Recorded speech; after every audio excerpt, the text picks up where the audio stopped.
Albert, Arteria dan Pak Edi gitu. Mereka mewakili pikiran pemerintah, berupaya untuk meyakinkan pada kita pentingnya dan bermutunya KUHP itu tuh, rancangan itu. Dan bahkan sebelum dia dinyatakan sebagai hukum positif, sudah dikasih predikat itu hukum yang paling mulia sebagai temuan peradaban terbaik bangsa ini. Jadi iklannya udah jalan sebelum barangnya ada itu. Kira-kira begitu. Umpamanya. Enggak ada soal itu. Semua upaya untuk menerangkan itu di dalam logika namanya causa cognoscendi.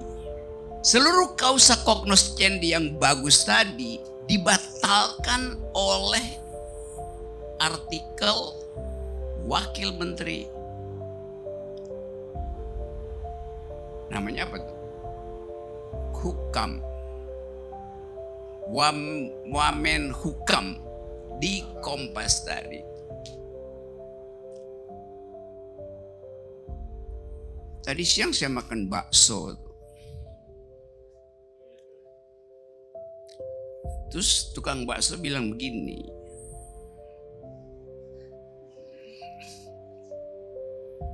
tulisan dari wamen itu Pak Rocky,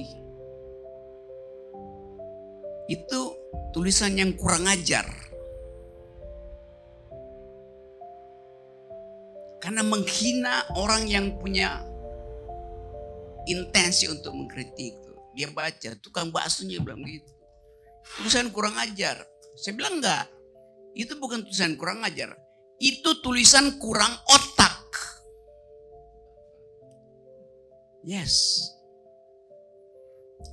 Karena dia tidak punya lagi kemampuan untuk membedakan causa cognoscendi dan causa essendi itu. Kan mau dikatakan bahwa ini harus benar. Karena kalau dia tidak benar artinya kalian itu nggak punya otak. Kan itu isi dari artikel Profesor siapa namanya itu? Edi itu. Itu menunjukkan keguru besaran dia tidak ditopang oleh otak yang besar itu. Karena menghina akhirnya. Itu dasarnya. Satu-satunya di negeri ini yang tidak boleh dihina adalah tukang bakso. Tapi udah dihina tukang bakso. Tukang bakso nggak tersinggung. Karena dia tahu bahwa yang dihina itu profesi dia sebagai tukang bakso. Bukan nama orang itu.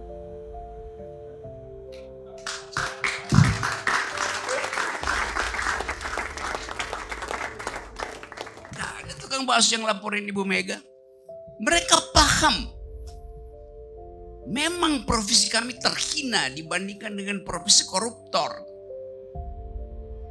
Dia nggak tersinggung, dia punya otak, dia bisa bedain antara profesi dan disebut tadi dignity. Itu saya terangkan apa istilah dignity.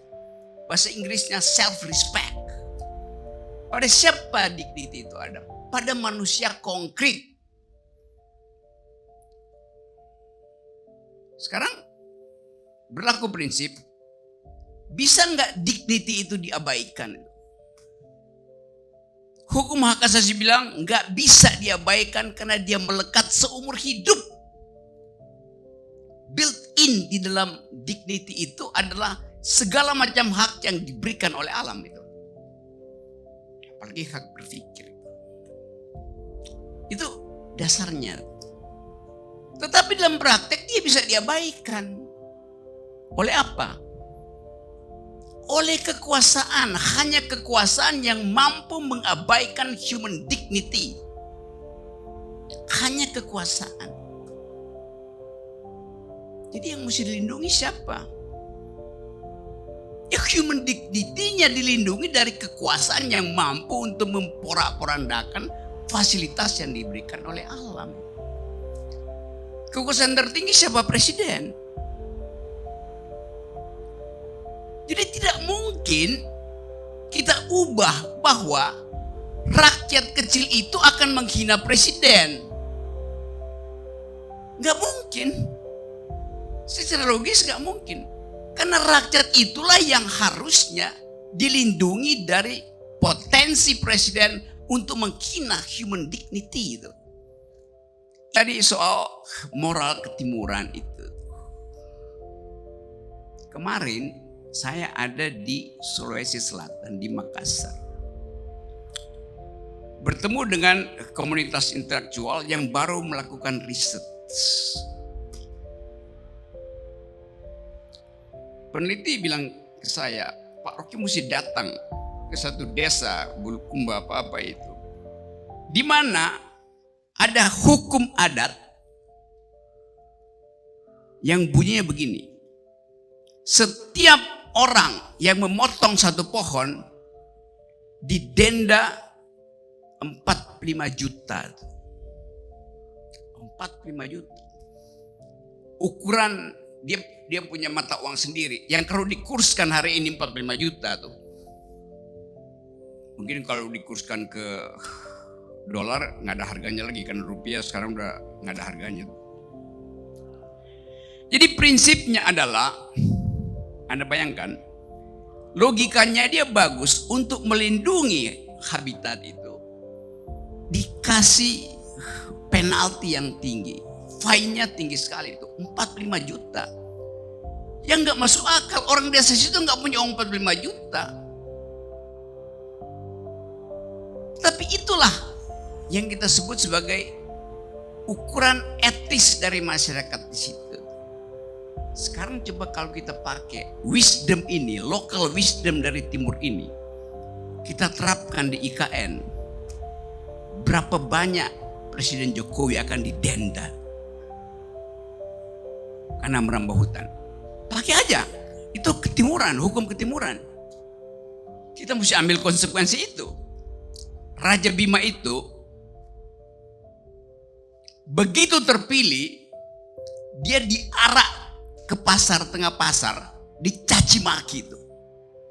Raja dicaci maki, bangsat, bodoh.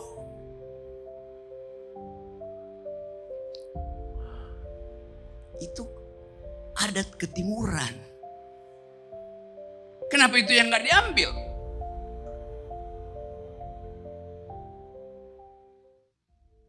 Kausa SND.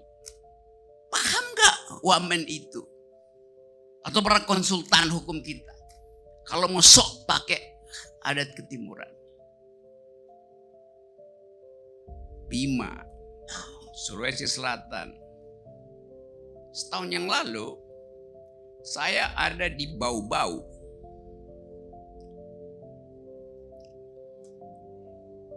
Robuton.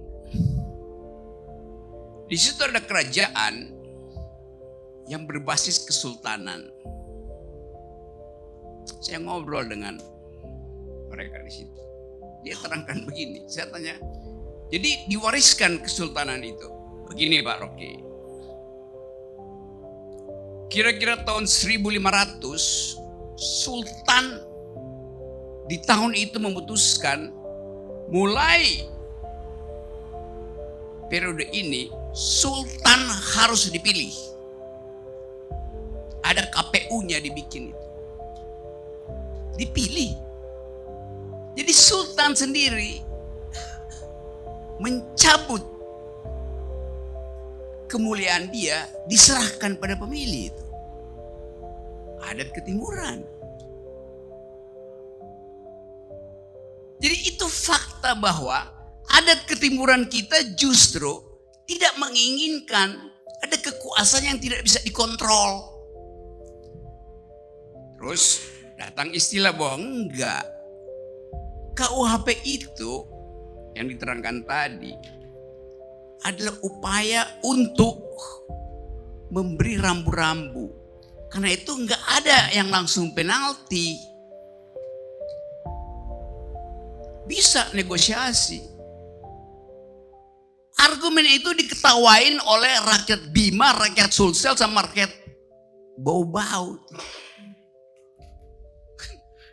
Ngapain mesti coba-coba? Kalau di ujungnya nanti kalau nggak berhasil, ya kayak uang aja tuh. Kalau nggak ada uang ya penalti juga, akhirnya pidana juga. Jadi reasoning dari pemidanaan itu justru yang tidak dikehendaki oleh adat ketimuran. Dasarnya apa? Orang bisa berargumentasi, bercakap-cakap. Jelas. Sebelum saya pulang dari Makassar, saya diundang makan oleh komunitas itu. Makan ikan, kepala ikan. Mereka tanya ke saya, "Pak Rocky, enak nggak kepala ikan?" Saya bilang memang enak. Karena lebih enak kepala ikan dibanding kepala negara. Kena delik nggak saya kalau begituan? Kan akan ditanya, Anda menghina kepala negara apa menghina kepala ikan? Jadi yang saya mau terangkan adalah kemampuan kita berpikir itu yang harus kita pelihara, kejujuran dalam berargumentasi. Jadi kalau saya mau bongkar semua soal ini, kita tiba pada kesimpulan bahwa sebetulnya tacit agreement dari KUHP itu ada pengendalian politik. Tapi nanti ada istilah lagi, kan memang liberalisme itu berbahaya, kebebasan itu berbahaya. Yang kita tentang kebebasan yang berbasis pada kepentingan individu, bukan pada kebebasan untuk bicara.